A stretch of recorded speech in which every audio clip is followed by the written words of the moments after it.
ada manusia mulai sore, siang dan malam, mulai usia remaja sampai usia 80 tahun bermaksiat setiap hari, kemudian bertobat kepada Allah Subhanahu wa taala tetap diampuni dan dosanya itu eh, akan habis.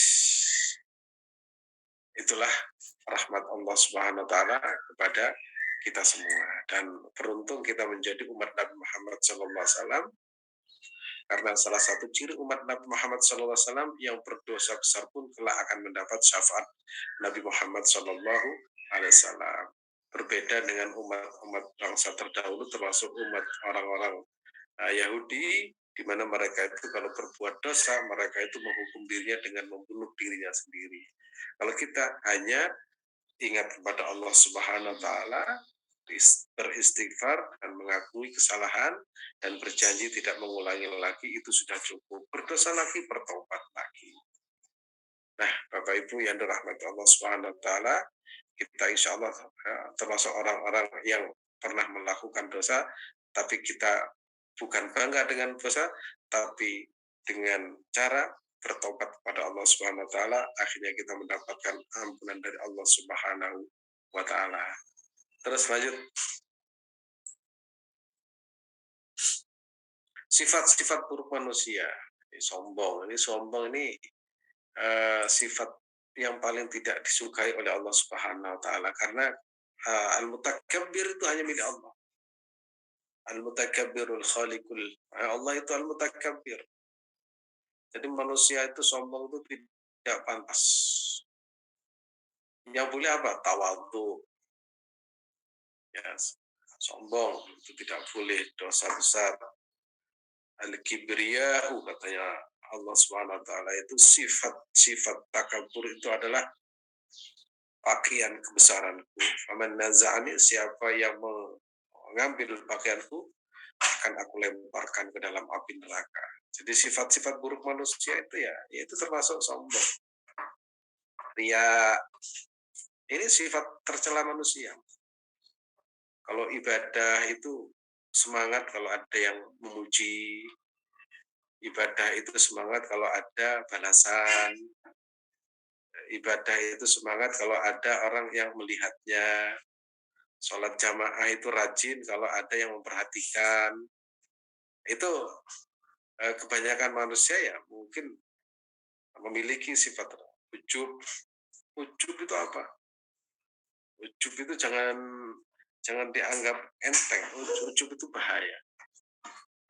Jadi bacanya dari depan ya, ujub, U-J-U-B. Kalau dibaca dari belakang, kalau bahasa Malang itu berbeda. Beda. Orang Malang itu punya bahasa khas ya, bahasa dibalik. Jadi ujub artinya ini bahasa Arab. Ujub, ta'ajjabah. Apa sih arti ta'ajjabah itu? Dia itu heran dengan dirinya sendiri. Wah, saya ini hebat. Padahal hanya segini, orang itu pada kagum terhadap saya. Padahal saya hanya begini, orang itu terkesima dengan saya. Itu namanya ujub ya. Ta'ajjabah binafsihi. Dia itu heran dengan amalnya sendiri.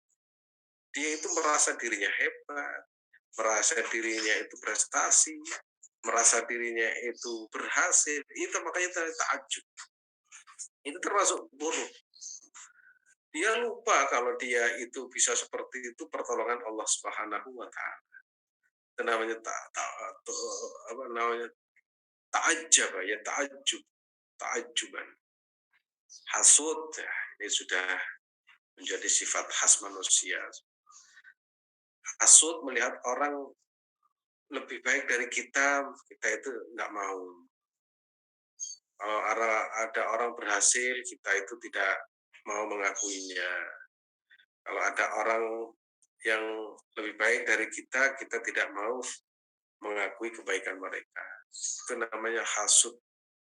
Hasud itu penyakit hasud itu diibaratkan ini apa namanya, seperti kebaikan ya, kebaikan yang kita lakukan kalau ada hasudnya itu seperti dampaknya seperti api membakar kayu bakar.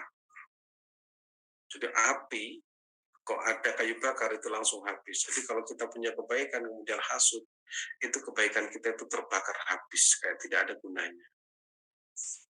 Dan insya Allah kita tidak memiliki, kalaupun memiliki hasut ya hasut tipis-tipis ya, mudah-mudahan Allah Subhanahu wa taala menghapus dari diri kita sifat-sifat tercela itu. Kalau untuk habis itu tidak ada ya. Misalkan manusia habis tidak punya sifat hasut, tidak ada. Karena nanti yang tidak ada hasut itu hanya di akhirat. Nah, perlu diingat, yang tidak ada hasut nanti hanya di akhirat. Terus manusia sombong pasti punya, riak punya, ujub punya, hasut punya, pelit juga, kikir juga punya. Tetapi ya, bagaimana manusia yang sesungguhnya itu mampu menjadikan itu semua ya, menjadikan semua itu semua hilang dari kita. Bukan hilang 100%, minimal bisa diminimalisir. Sombong, kalau kita sombong ingat, oh iya, yang pantas sombong itu adalah Allah Subhanahu wa ta'ala. Berarti saya tidak pantas sombong. Nah, akhirnya kita begitu memiliki sifat sombong, kita ingat Allah Subhanahu wa ta'ala. Jadi caranya seperti itu. Jangan kemudian merawat kesombongan dalam diri kita yang justru akhirnya kita jauh dari Allah Subhanahu wa ta'ala. Ria juga demikian. Ujub juga demikian, hasud juga demikian. Kita selama masih hidup di dunia, selama masih bernafas, ini semua sifat akan melekat pada diri kita, hanya kadarnya itu nanti yang berbeda. Nah, kadar yang kita miliki itu sesuai dengan ilmu yang kita miliki.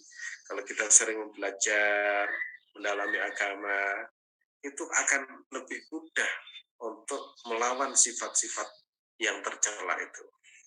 Melawan sifat ria, oh iya, yang pantas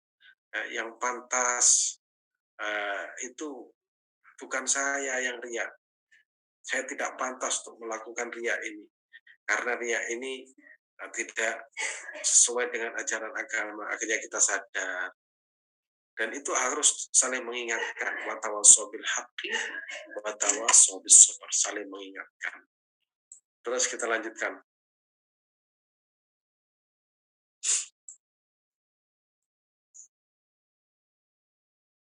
Mengenali sifat Allah Subhanahu wa taala. Hanya harus kita mengenal. Dan saya yakin-yakinnya Bapak Ibu sudah hafal Asmaul Husna dan sudah dimaknai dan sudah mungkin sudah di luar kepala. Tetapi perlu kita ingat bahwa selama ini kita menghafal Asmaul Husna tapi belum masuk atau mengimplementasikan Asmaul Husna itu pada kehidupan kita. Contoh, Allah itu Rahman, Allah itu Rahim.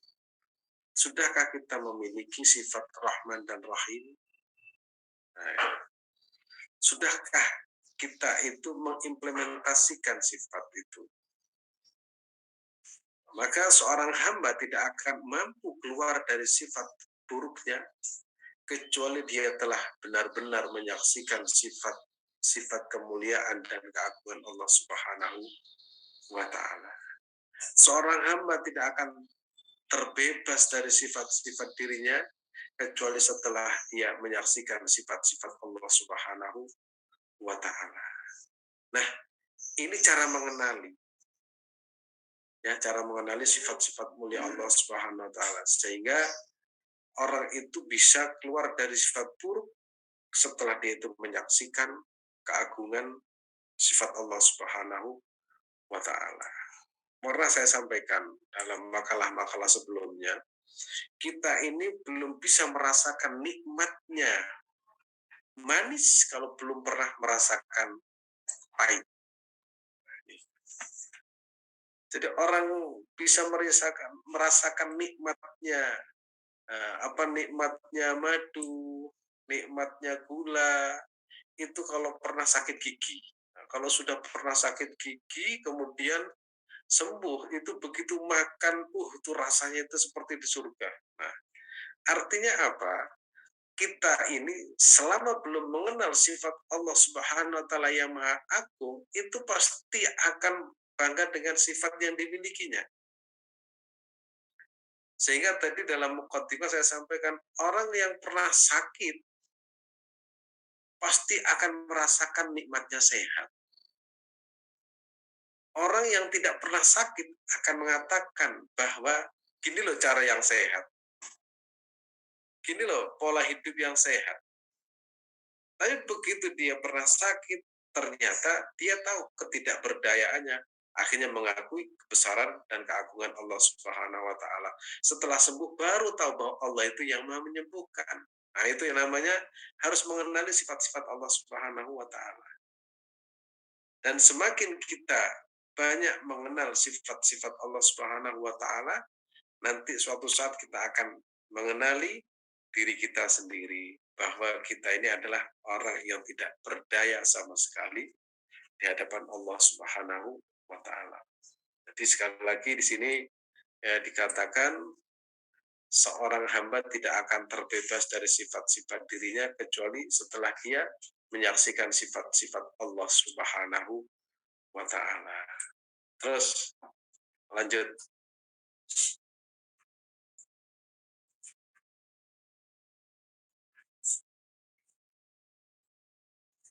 Cara menghilangkan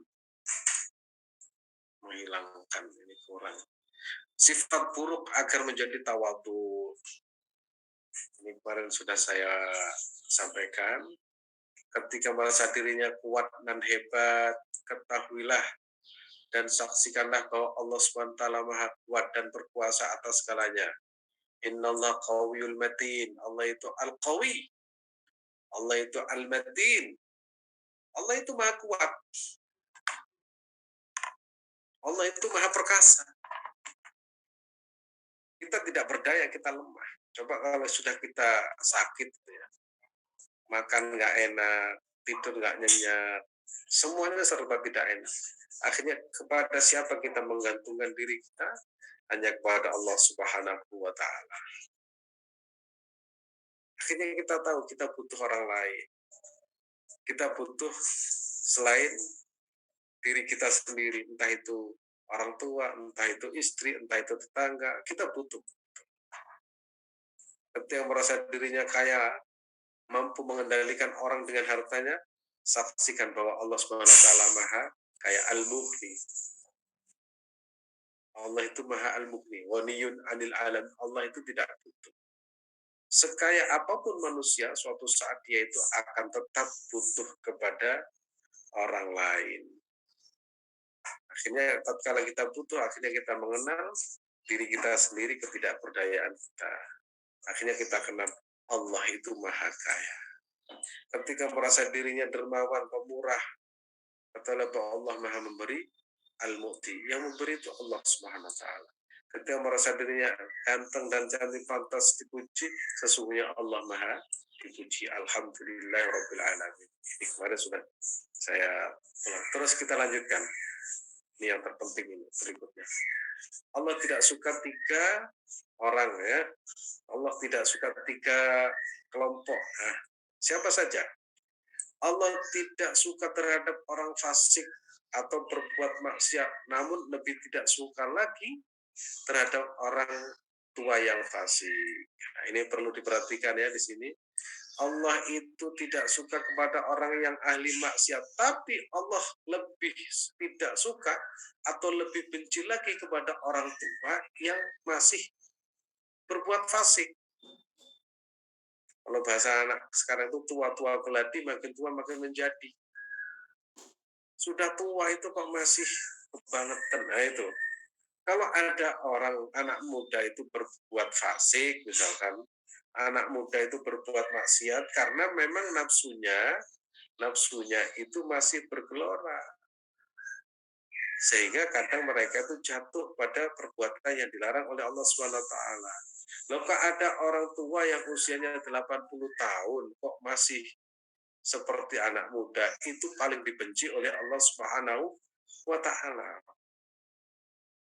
Ini namanya Allah Subhanahu wa taala tidak suka terhadap orang fasik.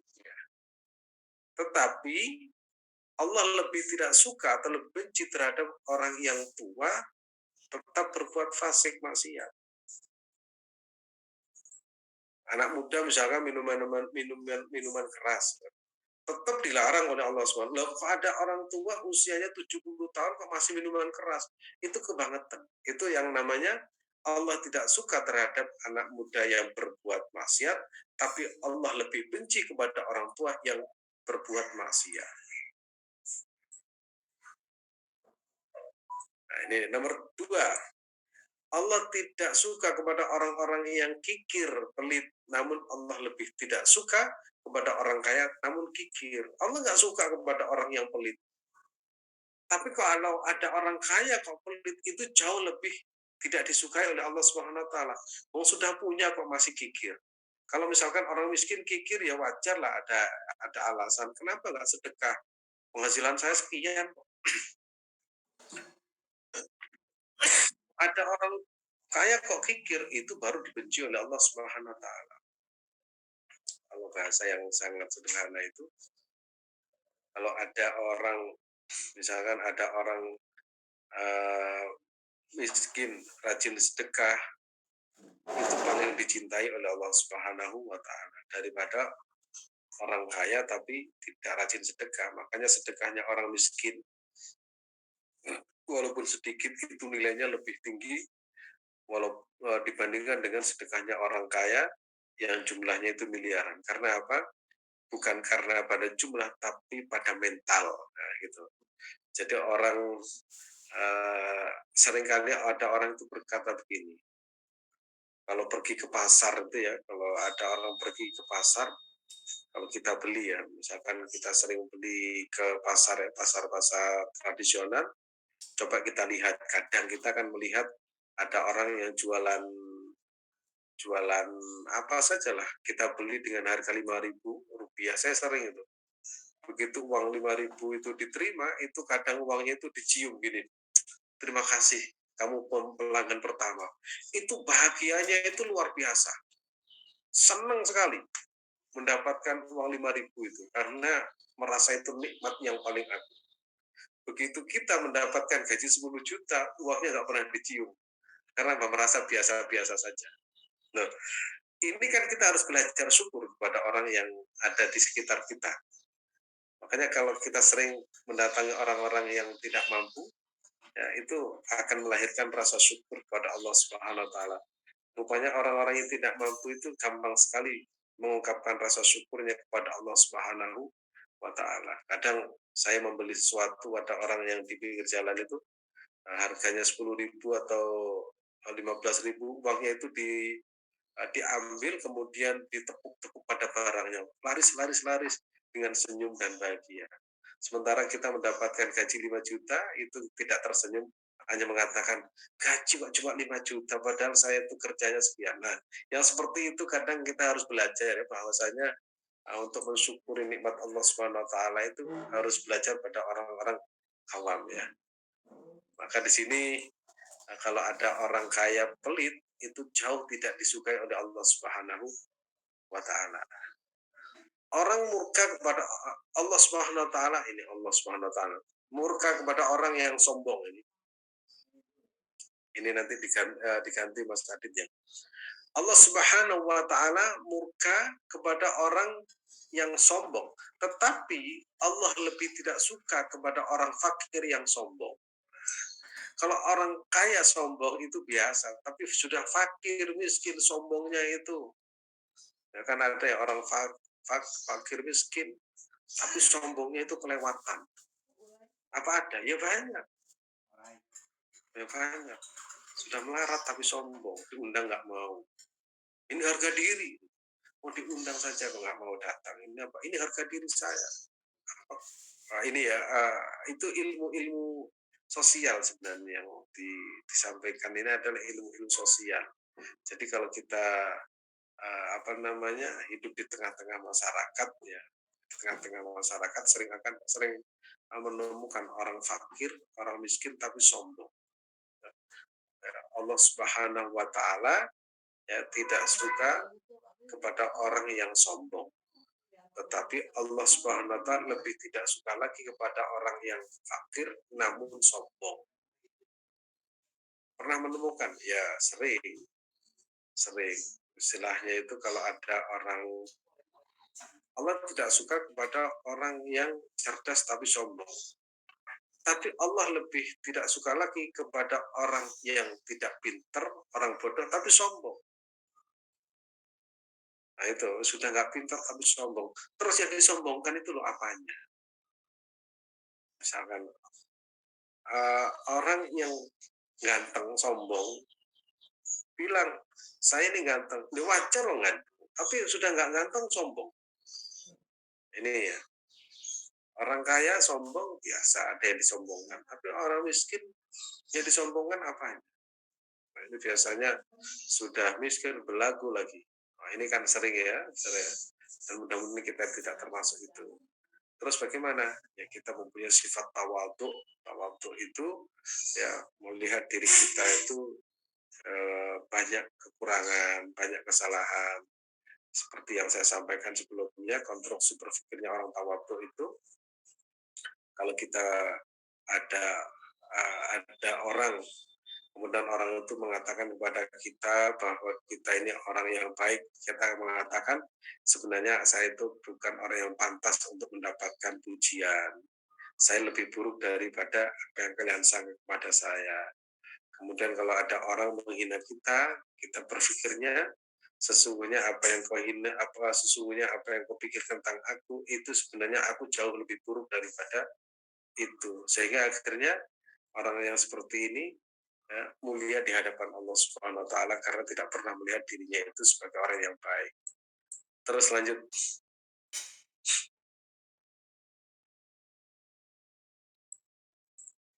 Allah Subhanahu wa taala mencintai 3 golongan. Nah, siapa saja? Mudah-mudahan kita masuk di dalam.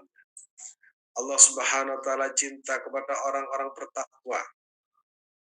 Namun Allah Subhanahu wa taala lebih cinta kepada seorang pemuda yang bertakwa kepada Allah Subhanahu wa taala.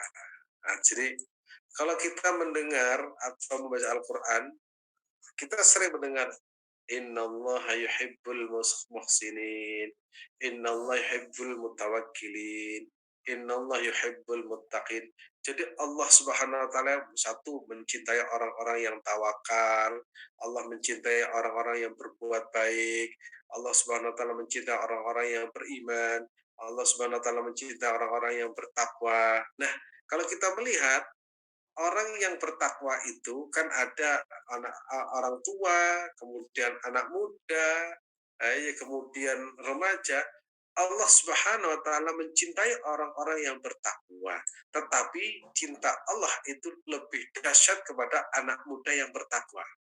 Kalau ada orang tua bertakwa itu wajar, sudah mau mati. Ada orang tua rajin ibadah. Kenapa haji? Umroh, kenapa? Buat bekal mati. Ya wajar toh, sudah tua. Sudah tua. Ada sudah tua rajin sekali ibadahnya. Sholat berjamaah rajin. Kemudian puasa Senin Kamis rajin. Yang lebih dicintai oleh Allah Subhanahu wa taala itu masih muda, rajin. Masih muda itu rajin sholat di masjid, berjamaah. Karena kenapa sangat dicintai? Karena sebenarnya pemuda itu mempunyai potensi untuk berbuat maksiat. Nah, nafsunya masih kuat, ya, fisiknya masih kuat. Karena dipuji itu akhirnya, ya karena itulah akhirnya dipuji oleh Allah Subhanahu wa taala. Dia itu mampu menahan dirinya. Di saat orang-orang melihat konser, oh dia itu berangkat ke masjid. Seperti itu. Di saat orang-orang itu membelanjakan duitnya untuk kesenangannya, dia belanjakan untuk perkara-perkara yang diajarkan oleh baginda Rasulullah Shallallahu Alaihi Wasallam. Di saat orang-orang itu membelanjakan duitnya untuk membeli misalkan barang-barang kesukaannya, oh ternyata pemuda itu membelanjakan uangnya untuk berjuang di jalan Allah Subhanahu wa taala. Makanya lebih dicintai oleh Allah Subhanahu wa taala. Di saat manusia itu melihat ya atau bermain sesuai dengan kesukaannya, sesuai dengan kegemarannya. Ada yang suka sepak bola, ada yang suka olahraga ini dan itu, ada suka barang branded. Nah, kemudian pemuda ini enggak, lebih baik duitnya saya gunakan untuk membangun masjid. Ini kan keren. Ini yang dipuji oleh Allah Subhanahu wa taala. Lah kalau sudah tua ya wajar toh. Sudah tua. Kenapa kok rajin? Saya takut mati loh. Karena dia itu pikirannya mau mati. Nah kalau masih muda pikirannya kan nggak berpikir ke sana. Makanya dipuji habis-habisan oleh Allah Subhanahu wa taala. Misalkan Mas Adit masih muda rajin puasa Senin Kamis, kalau malam tahajud. Apa yang dicari? Ridha Allah Subhanahu wa taala. Kalau orang tua tahajud, malah berpikirnya mudah-mudahan saya mati pas waktu tahajud. Nah, jadi matinya, pinginnya itu mati waktu tahajud. Karena apa? Merasa dirinya sudah tua. Hanya itu Allah Subhanahu wa taala itu mencintai orang-orang yang bertakwa, tetapi Allah lebih suka kepada seorang pemuda yang bertakwa kepada Allah Subhanahu wa taala. Terus bagaimana takwa itu? Allah Subhanahu wa taala di dalam sebuah firman-Nya mengatakan ya ayyuhalladzina amanu taqullaha haqqa tuqatih wa la tamutunna illa wa antum muslimun. Ya ayyuhalladzina amanu taqullaha haqqa tuqatih. Wahai orang-orang yang beriman. Ya ayyuhalladzina amanu taqullaha, wahai orang-orang beriman, bertakwalah kalian kepada Allah haqqa tuqatih. Ya, sebenar-benarnya takwa. Wala tamutunna illa wa antum muslimun, dan jangan sekali-kali kalian mati kecuali dalam keadaan beragama Islam. Ayat ini tatkala turun pada Rasulullah SAW, para sahabat itu jangan, gimana ini, berat banget jadi orang Islam itu, harus mati wala tamutunna illa wa antum muslimun, harus benar-benar bertakwa. Nah, akhirnya para sahabat itu kan berpikir begini, kan iman saya itu kan pasti beda dengan imannya Rasulullah. Takwa saya itu pasti berbeda dengan takwanya Rasulullah SAW. Seperti takwanya kita dengan takwanya orang tua kita pasti berbeda. Takwanya para ulama sekarang dengan ulama terdahulu pasti beda. Takwanya sekarang dengan takwanya gurunya pasti beda. Akhirnya para sahabat itu, ya Rasulullah gimana? Ketakwaan saya itu kan pasti berbeda dengan ketakwaanmu wahai Rasulullah.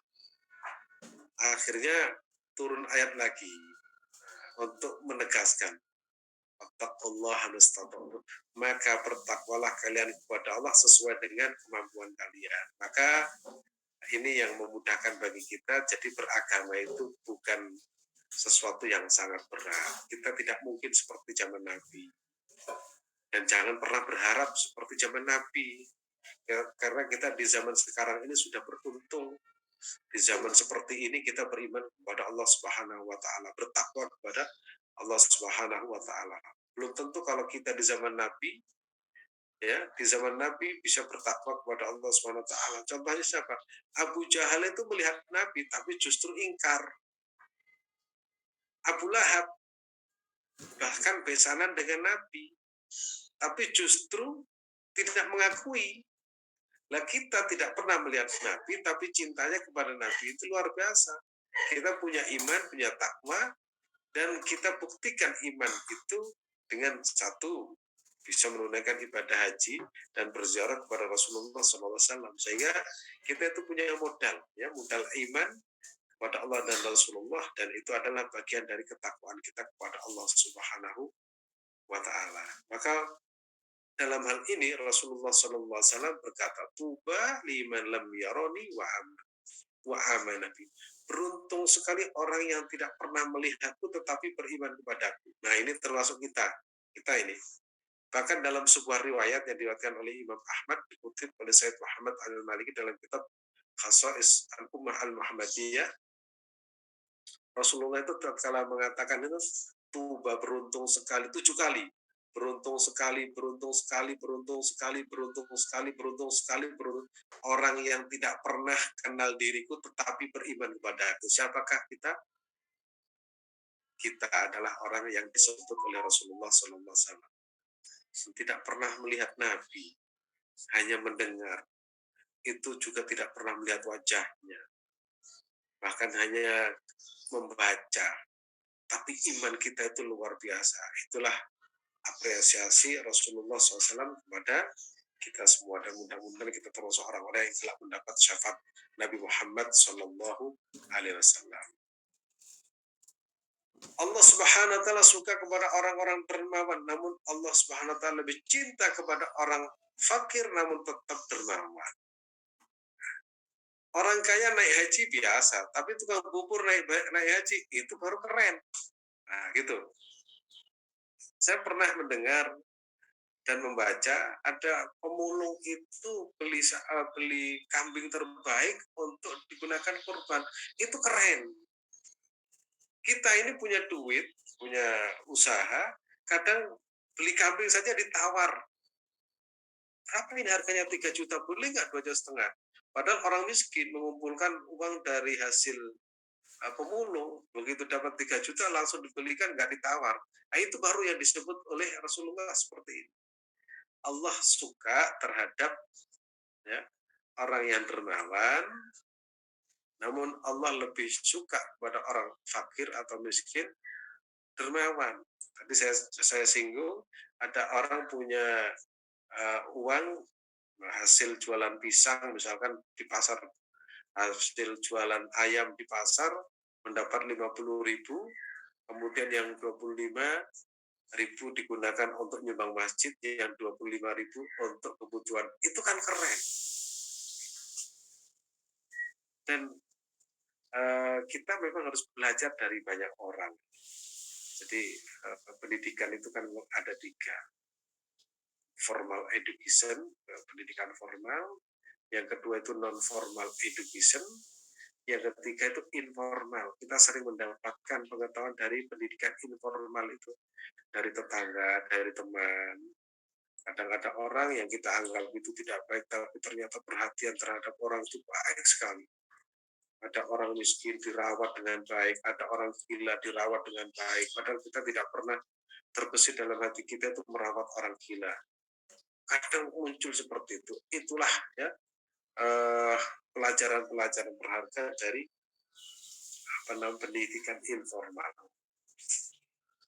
Makanya kalau kita ingin itu ya sering datang ke ke tempat-tempat yang ke pasar misalkan, untuk melihat orang yang bersyukur. Kemudian rumah sakit, saya kemarin itu ke rumah sakit, melihat banyak orang sakit, sepanjang jalan itu rasanya nangis. Ada orang sakit seperti ini, tapi kok sabar, nggak berkeluh kesah.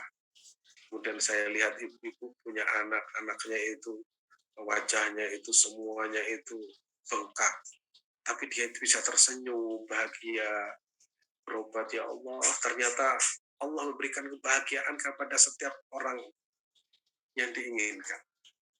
Makanya muncul rasa syukur kepada Allah Subhanahu wa taala. Oh, ternyata hanya seperti ini kita bisa bersyukur kepada Allah Subhanahu wa taala. Ada orang yang kakinya patah 4, mereka berobat. Ya Allah, ini menjadikan kita itu semakin ingat betapa besar karunia Allah kepada kita semua. Dan insya Allah kita termasuk orang-orang yang dermawan, ya, dalam artian punya duit ya dermawan, nggak punya duit itu tetap punya mental berbagi. Itu yang disebut oleh Al-Quran, yunfiquna fis-sarra'i wad-dharra. Yunfiquna, menginfakkan hartanya, fis-sarra'i wad-dharra, dalam kondisi senang ataupun dalam kondisi ketidakcukupan. Jadi karena apa? Karena mental kita adalah mental berbagi. Yang ketiga, Allah Subhanahu wa taala cinta kepada orang yang tawadhu, namun Allah Subhanahu wa taala lebih suka kepada orang kaya yang tawadhu. Orang tawadhu, orang miskin misalkan tawadhu, itu bagus, tapi lebih bagus lagi udah kaya tawadhu. Artinya apa? Orang kaya mau berkumpul dengan orang biasa. Kalau orang miskin misalkan sopan itu bagus, karena memang pantasnya sopan. Tapi kalau orang kaya kemudian santun, sopan, itu jauh lebih bagus. Kayak ada orang kaya itu kadang bergumulnya itu dengan orang-orang biasa. Orang kaya, semuanya mampu. Dia punya jabatan tinggi, tapi ngumpulnya itu dengan orang-orang yang hidupnya biasa-biasa saja. Pernah saya sampaikan di zaman Imam Malik itu ada seorang ulama besar namanya Imam Al-Laitsi. Imam Al-Laitsi itu konglomerat. Pokoknya duitnya itu tidak terhitung. Tapi hari-harinya beliau itu berkumpul dengan orang-orang yang tidak pantas untuk dikumpuli dalam artian status sosial. Beliau itu berkumpul dengan orang-orang yang termarginalkan, seperti kalau sekarang itu anjal ya, anjal, kemudian pelacur, kemudian pokoknya orang-orang yang dianggap itu di pinggiran. Sampai suatu saat itu ada yang protes. Bagaimana mungkin ini seorang ulama besar, konglomerat, duitnya tidak terhitung oleh kalkulator, tapi teman-temannya itu bukannya teman-teman yang ahli ibadah, tapi justru teman-temannya itu orang-orang yang sukanya itu bermaksiat, pelacur, anak anjal, anak-anak yang tidak ada uh, akhlaknya sama sekali. Itu terkenal dulu zaman Imam Al-Laitsi. Imam Al-Laitsi di Mesir. Sampai suatu saat Imam Al-Laitsi itu wafat. Begitu wafat, ada seorang ulama mendatanginya dan bertanya, di mana harta orang tuamu yang waktu itu berlimpah? Kenapa hidup kalian itu seperti ini, biasa-biasa saja? Baru kemudian bercerita anaknya, ketahuilah ayah saya, orang tua saya itu memang konglomerat. Tapi ayah saya itu menghabiskan uangnya untuk dibagikan kepada orang fakir miskin, orang lansia, anak yatim, anak anjal, para pelacur, agar supaya mereka kembali ke jalan Allah Subhanahu wa Ta'ala. Ternyata pada waktu itu yang curiga atau seudon nangis. Kok ada orang yang seperti itu? Dia rela dicaci maki, dia rela berkumpul dengan orang-orang yang termarginalkan demi menjaga perjuangan dengan tujuan mulia, yaitu agar orang-orang yang dikumpuli itu kembali ke jalan Allah Subhanahu wa Ta'ala. Dia tidak peduli ada orang yang membincangkan, bahkan ada yang menuduh tidak mengeluarkan zakat. Nah, itu namanya orang yang dicintai oleh Allah Subhanahu wa Ta'ala. Jadi Allah Subhanahu wa Ta'ala cinta kepada orang-orang yang tawadhu, namun Allah lebih suka kepada orang-orang orang-orang yang kaya namun tawadhu. Duitnya banyak, status sosialnya tinggi, tapi temannya itu adalah orang-orang biasa. Sebaliknya, ada orang miskin sudah nggak punya, pinginnya itu berteman dengan orang kaya. Supaya apa? Dikatakan kaya. Terus bagaimana? Ya kita tata hati kita. Kalau kita berteman dengan orang kaya, kita tetap biasa-biasa saja. Berteman dengan orang tidak punya pun, itu juga biasa-biasa saja. Karena biasanya kalau berteman dengan orang kaya itu rawan tamak, ya, rawan tamak. Kalau berkumpul dengan orang miskin, rawan menghina. Nah, itu. Jadi kalau kita berkumpul dengan orang kaya, itu kadang pikiran kita itu ingin mengharapkan sesuatu, tapi berkumpul dengan orang yang fakir miskin, kadang pikiran kita itu menghina. Maka kita tata hati kita, berkumpul dengan siapapun, kita tetap tahu jati diri kita, dan insya Allah kita akan selamat di dunia dan akhirat. Terima kasih, mudah-mudahan bermanfaat, dan insya Allah pertemuan berikutnya kita akan membahas topik yang lain, karena topik tawadhu sudah selesai. Terima kasih, saya kembalikan kepada Mas Adit. Baik, Masya Allah, terima kasih Ustadz Azim atas penyampaian semua yang telah disampaikan pada pagi hari ini. Mudah-mudahan bermanfaat buat kita semua, Bapak Ibu. Kita bisa mengambil hikmah dari ilmu pada pagi hari ini. Mudah-mudahan kita bisa mengamalkan pada kehidupan kita sehari-hari. Mudah-mudahan Allah izinkan kita termasuk orang-orang yang disukai Allah, termasuk orang yang tawadu. Kalau kita bicara bab tawadu, banyak sekali yang telah disampaikan Ustaz Azim dalam kitab Al-Hikam. Mudah-mudahan menempel semua di hati kita semua, Bapak Ibu, termasuk saya, yang mudah-mudahan bisa menjadi orang yang tawadu. Baik, Masya Allah, terima kasih Ustadz Azim sekali lagi kami ucapkan atas ilmu yang telah disampaikan. Mudah-mudahan bermanfaat buat kita semua Bapak Ibu. Jadi pahala untuk Ustadz Azim. Jadi kita manfaatkan ilmunya sehingga bisa bermanfaat buat Ustadz Azim dan keluarga Ustadz. Baik, kita masuk ke sesi pertanyaan Bapak Ibu. Kami persilahkan apabila ada yang ingin bertanya, silakan langsung di kolom komentar atau di kolom chat. Baik Ustadz Azim, saya pernah mendengar Ustadz, orang sombong terhadap orang sombong itu sedekah Ustadz. Ya, Mungkin Ustadz boleh jelaskan Ustadz. betul. Jadi begini, cara menyombongi orang sombong. Misalkan contoh ini ya, biasanya di lapangan begini. Eh, saya dapat hadiah, menyombongkan diri. Saya dapat hadiah karena saya begini. Kita sombongin lagi. Oh, kalau kamu dapat hadiah satu, saya dapat dua. Jadi gitu. Jadi supaya dia itu ada keseimbangan, dia tidak menampakkan. Misalkan saya kemarin datang ke sini, saya disambut oleh Pak Jokowi. Wah, saya bukan hanya Pak Jokowi dan menterinya itu menyambut saya. Jadi itu namanya itu harus ada balance ya dalam supaya orang itu tidak merasa bahwa dirinya itu lebih baik dari orang lain. Nah tujuannya itu cuma hanya membangun sebuah balancing, ya, keseimbangan. Jadi contoh seperti itu. Saya kemarin ke istana disambut oleh Pak Jokowi. Oh, kalau ente disambut Pak Jokowi, saya itu Pak Jokowi dan keluarganya itu menyambut saya semua. Kalau sering saya sampaikan itu, saya tadi malam itu ketemu dengan ulama ini. Oh, saya bukan hanya ketemu, saya itu berdiskusi. Ya, itu dalam artian itu kesombongan harus dibalas kesombongan. Contoh lagi dalam masalah-masalah ilmu sosial ya. Nah itu seringkali ada orang bercerita lah tentang nasabnya. Saya itu adalah keturunan Ningrat. Oh, kamu tahu, saya ini keturunan Nabi. Siapa? Nabi Adam. Ya gitu. Supaya orang itu tidak merasa diri itu hebat. Ya memang kan keturunan Nabi Adam. Kadang ada akan membanggakan nasab saya. Nasab saya itu bagus nih. Kalau diurut-urut itu ternyata sampai pada Rasulullah SAW. Terus itu kenal. Saya itu Nabi, saya juga Nabi Adam.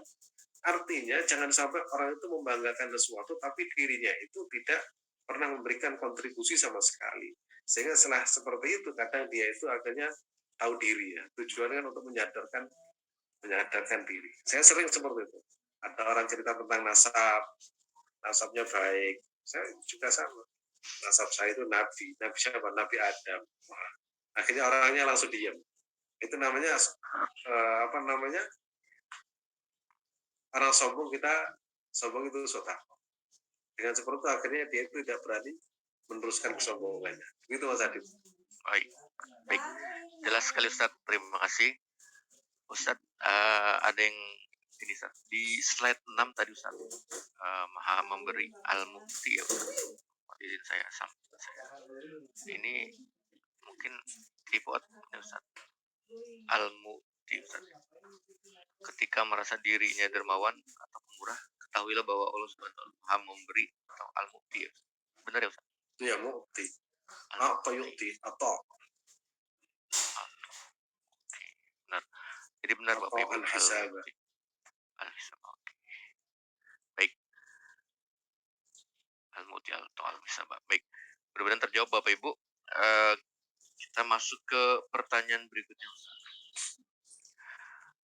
Pak Ustadz mau tanya bagaimana caranya mempertahankan sifat tawadu agar istiqomah Ustadz. Terima kasih. Mempertahankan sifat tawadu itu sebenarnya gampang ya. Ya kita aja berkumpul dengan orang-orang yang biasa. Kumpulan kita itu, komunitas kita ya kumpulan orang-orang biasa-biasa saja. Sehingga tidak melahirkan pribadi yang manja. Saya sering menyampaikan, minggu lalu saya menyampaikan begini. Nabi itu memang ada dua ya, Nabi Isa dan Nabi Zakaria. Nabi Isa itu punya kebiasaan dan Nabi Zakaria itu punya kebiasaan. Satu punya kebiasaan itu berkumpul dengan orang-orang yang tidak baik, ya. Satunya berkumpul dengan orang-orang baik. Nah, orang-orang yang berkumpul dengan orang yang baik tujuannya satu, supaya dirinya itu menjadi lebih baik. Enak kan?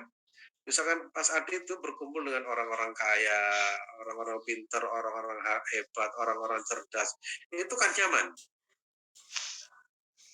Nyaman. Tetapi ada orang yang tidak mau melakukan itu. Berkumpulnya dengan siapa? Berkumpulnya dengan orang-orang yang tidak baik. Karena posisinya apa? Posisinya itu bagaimana supaya yang tidak baik menjadi baik. Dan itu Nabi itu juga ada seperti itu. Jadi Nabi itu yang dicari itu orang-orang yang tidak baik. Supaya dia mengatakan, Ana bimanzilatul tabib. Saya itu seperti posisinya seorang dokter. Dokter itu kalau berkumpul dengan orang-orang yang sehat-sehat, nggak ada ilmunya nggak ada gunanya. Maka berkumpulnya dengan orang-orang yang sakit supaya apa?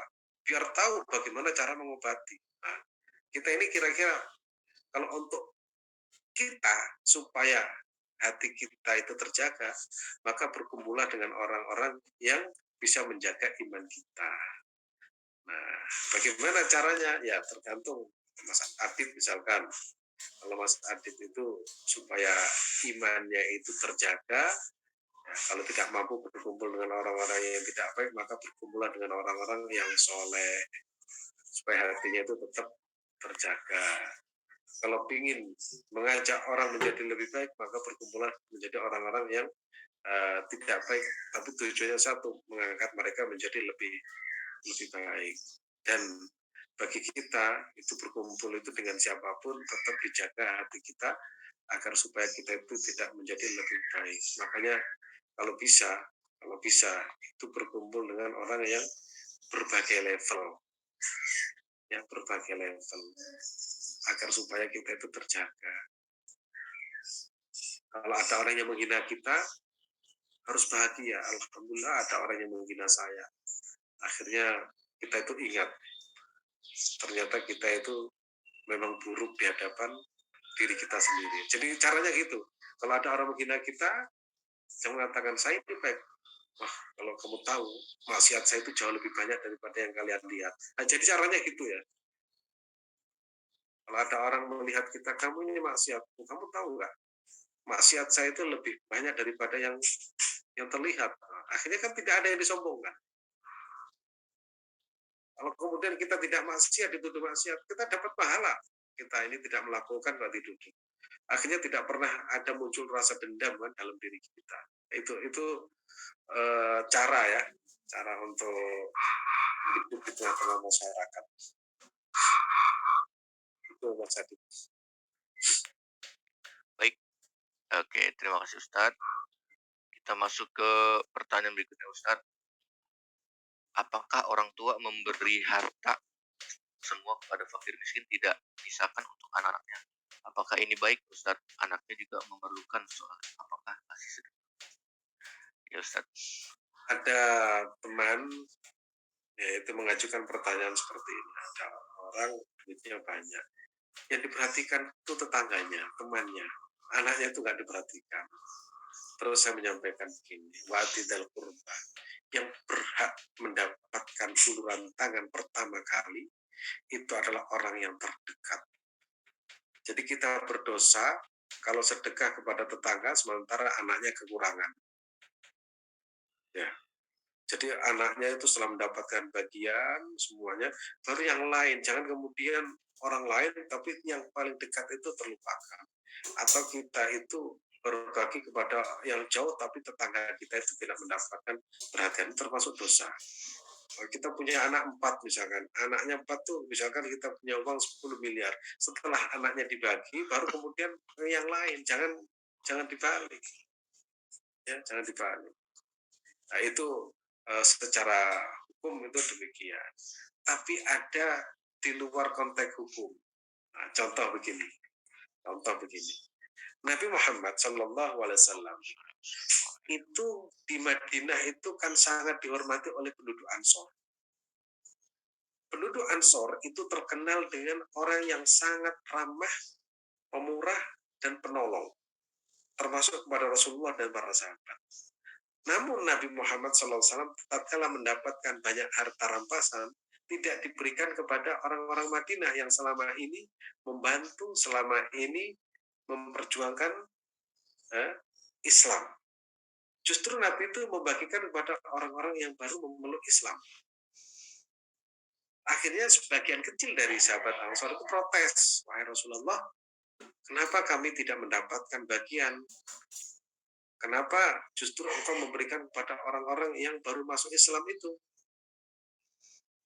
Setelah itu Rasulullah bilang begini, apakah kalian merasa tidak diperhatikan oleh saya? Iya ya Rasulullah. Kami kan telah berjuang habis-habisan. Kami telah membantumu. Kami telah memperjuangkan Islam dengan darah dan nyawa dan harta untuk mengabdikan diri kepada engkau. Tapi kenapa kami tidak dapat balasan? Rasulullah SAW menyampaikan, kamu tahu, kamu tahu, cinta saya kepada kalian itu di atas segala-galanya. Saya tahu orang-orang yang saya kasih duit, yang kasih materi, yang saya kasih rampasan perang, karena hati mereka adalah yang diinginkan dunia. Tapi saya tahu yang akan aku berikan kepada kalian penduduk Ansor adalah diriku. Kamu milih mana? Milih harta atau milih diriku? Nah, baru kemudian orang Ansor itu nangis. Ternyata Rasulullah SAW lebih mencintai sahabat Ansor dengan tidak berbagi materi. Karena kalau dibagi secara materi, berarti telah merubah watak Ansor yang tadinya suka berbagi menjadi orang yang minta-minta. Oh, ternyata itu yang dimaksudkan. Jadi kalau kita orang tua tentunya yang pertama tadi, orang tua itu harus dibagi anaknya, setelah selesai baru orang lain. Ya. Anaknya dulu baru orang lain. Dan mudah-mudahan kita termasuk orang-orang yang adil sebagai orang tua. Insya Allah begitu. Amin. Baik, terima kasih Ustadz. Jelas sekali jawabannya Ustadz. Masuk ke pertanyaan berikutnya Ustadz. Bagaimana cara kita mengikis kesombongan agar benar-benar bisa menjadi tawadu Ustadz? Kesombongan itu kan memang penyakit yang sulit. Tapi bukan berarti tidak bisa. Ya, bukan berarti tidak bisa. Makanya kalau kita mendapatkan orang yang menghina kita, anggaplah itu training untuk menjatuhkan diri kita. Jadi perlu ya, kadang ada orang menghina kita itu baik. Dan tapi jangan didramatisir. Ya, didramatisir. Kadang ada orang tidak menghormati kita, kadang tiba-tiba ada orang meneriaki kita, kadang ada orang-orang tiba-tiba itu bersyukurlah. Berarti Allah telah mengirimkan orang tersebut untuk menjatuhkan mental kita. Jadi kalau ada orang berbuat tidak baik kepada kita, menghina, itu mestinya kita itu harus melihat bahwa orang itu kiriman Allah untuk menjatuhkan martabat kita agar tidak sombong. Jangan kemudian, wah ini ya akan saya balas lebih parah. Jangan. Itu caranya seperti itu. Makanya kalau kita berkumpul dengan berbagai orang itu kadang ada orang yang tidak menghormati kita. Kadang ya tahulah bahwa orang yang tidak menghormati kita tatkala kita mengetahui ilmunya, oh berarti ini sedang di-training untuk menjatuhkan mental kita, berarti kita akan mulia di sisi Allah Subhanahu wa taala. Itu. Baik, terima kasih Ustadz atas jawabannya dan penjelasannya. Ustadz, berbohong yang dibolehkan berbohong seperti apa saja Ustadz? Berbohong begini.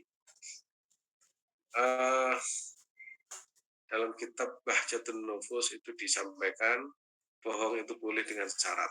Syaratnya gini. Berkata begini misalkan.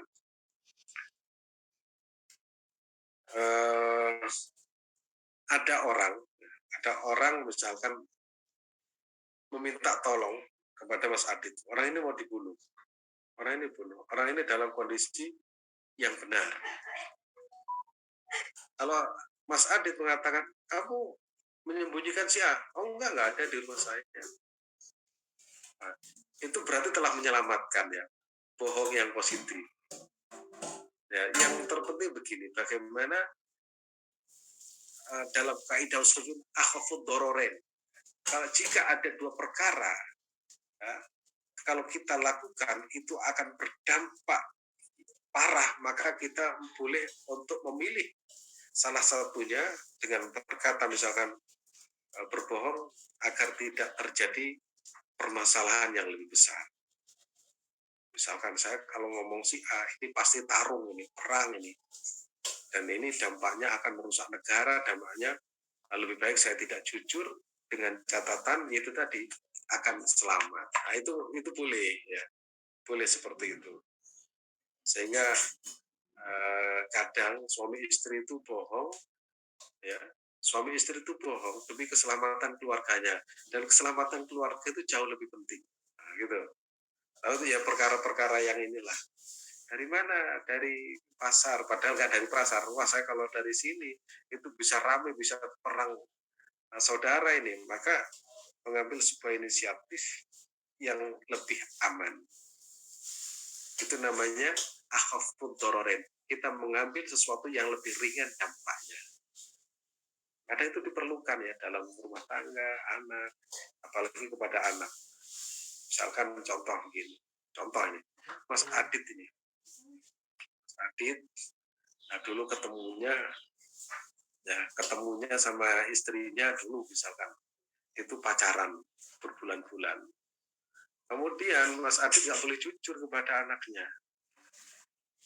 Tanya, ya dulu itu ketemu sama ibu di mana? Ya pokok ketemu lah, tadi itu ketemu kemudian jangan diceritakan mendetail, saya itu ketemu ya di bawah pohon, kemudian saya bonceng dan lain sebagainya, itu kita tutupi, jangan sampai kemudian diceritakan oleh A sampai Z. Sebab apa? Kalau nggak ditutupi itu akan menjadi pelajaran bagi iya saya dulu itu ketemu, setelah ini saya bawa, malam saya jemput, oh berarti itu pelajaran bagi anak, oh berarti bapak sama ibu itu begitu ya, kalau gitu saya akan lebih, itu ya termasuk bohong yang positif ya. Jadi sesuatu yang masih kita tutupi ya itu harus kita tutupi. Misalkan orang tua itu dulu pernah minum minuman keras,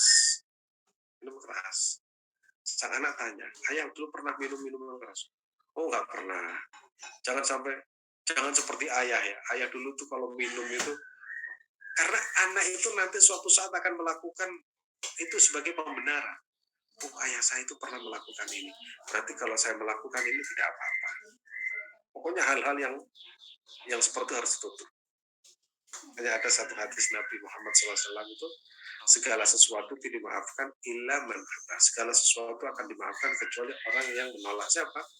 Itu tadi orang yang bercerita jujur apa adanya, tapi justru itu menjadi pelajaran bagi anaknya untuk berbuat yang tidak baik. Nah, kalau semuanya jujur, nah itu anaknya itu bisa nurut semua itu. Nah, yang seperti itu kita harus cerdik ya, cerdik lah di dalam bersikap, khususnya bagi orang yang mempunyai anak yang anaknya itu perlu panutan. Jangan jujur-jujur amat lah tentang dulu pacarannya di mana, seperti apa, pokoknya gimana, pokoknya ketemu terus nikahkan oleh orang tua sudah selesai. Kalau punya jejak digital dihapus, karena biar nggak dicari sama anaknya. Itu Mas Adit. Baik, insyaallah terima kasih Ustadz Azim. Banyak pelajaran pagi hari ini Bapak Ibu, beruntung kita hadir dan join pada Zoom kajian Al-Hikam pagi hari. Ustadz, pertanyaan berikutnya, apakah benar jika orang yang sedang sakit lama dan belum sembuh-sembuh, kita itu bisa disembuhkan dengan sedekah? Ustadz, silakan. Sembuhkan apa? Bisa disembuhkan dengan sedekah. Begini, pernah saya sampaikan ada sebuah hadis Nabi Muhammad SAW yang punya begini, hasinu amwalakum bizakah. jagalah harta kalian dengan zakat, wadau martakum bisodaqah, dan obatilah sakit kalian dengan sodaqah. Nah, ingin saya jelaskan di sini dan perlu digarisbawahi, kalau kita itu bersedekah karena Allah Subhanahu